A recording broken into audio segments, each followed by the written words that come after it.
दो संकेंद्रीय वृत्तों की त्रिज्याएं 3 सेंटीमीटर और 5 सेंटीमीटर है, तो बड़े वृत्त की जीवा उस जीवा की लंबाई ज्ञात कीजिए जो छोटे वृत्त को स्पर्श करती है।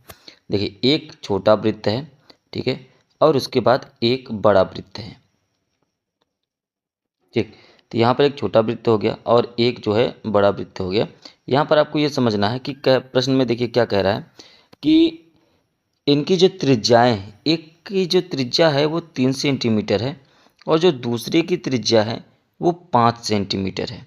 अगर हम यहाँ पर एक त्रिज्या बनाएं तो ये 5 सेंटीमीटर है, लेकिन कह रहा है कि जो बड़े वृत्त की जीवा है वो छोटे वृत्त को स्पर्श करता है। मतलब यहाँ पर एक जीवा है इस तरीके से जो छोटे वृत्त को क्या कर रहा है, स्पर्श कर रहा है।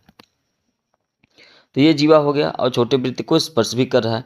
अगर हम ध्यान से देखें तो यहाँ पर अगर इस एक लाइन खींच दें तो ये हमारा बन जाएगा 3 सेंटीमीटर, ठीक, और ये हमारा बड़ी वृत्त की जो जीवा है वो 5 सेंटीमीटर है। तो यहाँ से भी अगर एक लाइन खींच दें तो ये भी हमारा कितना हो जाएगा, 5 सेंटीमीटर हो जाएगा। क्लियर है? कहेंगे ठीक है सर। तो अब इसके बाद क्या करें, देखिए अब यहाँ से बन के अगर इस बिंदु को O मान लें तो ये हमारा A हो जाएगा, ये B हो जाएगा और ये जो स्पर्श बिंदु इसको C मान लेते हैं। तो अब प्रश्न में दिया क्या है कि OA बराबर हो जाएगा 5 सेंटीमीटर।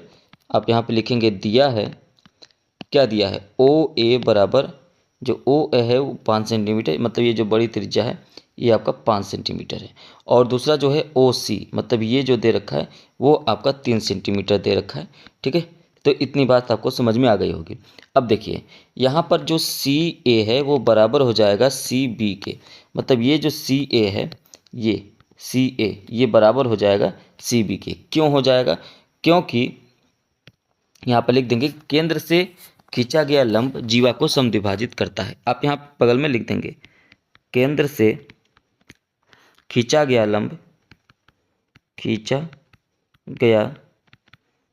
लंब जीवा को समद्विभाजित करता है, जीवा को समद्विभाजित करता है, ठीक है। उसके बाद क्या है, ये जो कोण OCA है वो 90 अंश है। कोण OAC ये कितना हो जाएगा, 90 अंश हो जाएगा।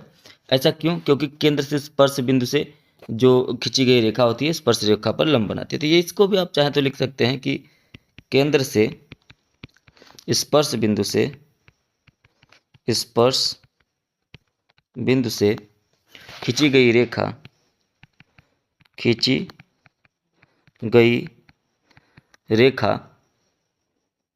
स्पर्श रेखा पर लंब होती है, स्पर्श रेखा पर लंब होती है। आप इसको से लिख लेंगे।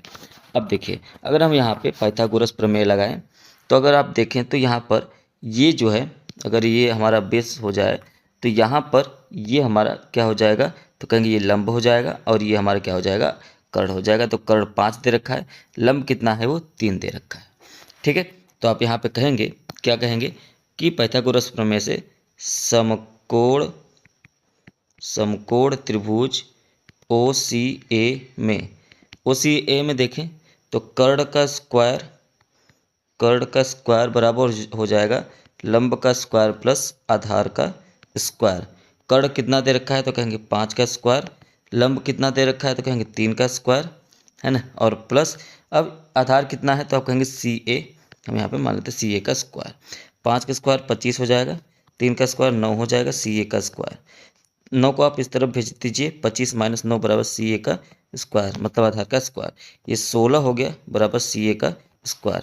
आगे बढ़ेंगे तो अंडर रूट में 16 हो जाएगा और इधर क्या बचेगा CA, ये क्या हो जाएगा 4 और ये हो गया CA। तो CA का जो मान आ गया वो कितना आ गया 4, मतलब ये आपका 4 आ गया। लेकिन अगर आप ध्यान से देखें तो यहाँ पर ये कह रहा है कि CA बराबर CB, मतलब अगर ये CA 4 है तो CB भी कितना हो जाएगा, 4 हो जाएगा, ठीक है। तो यहाँ पर ये आपको समझना पड़ेगा कि यहाँ से आपको ये भी पता चल जाएगा CB बराबर भी 4 हो जाएगा। क्यों हो जाएगा? क्योंकि CA बराबर में है CB। क्लियर है?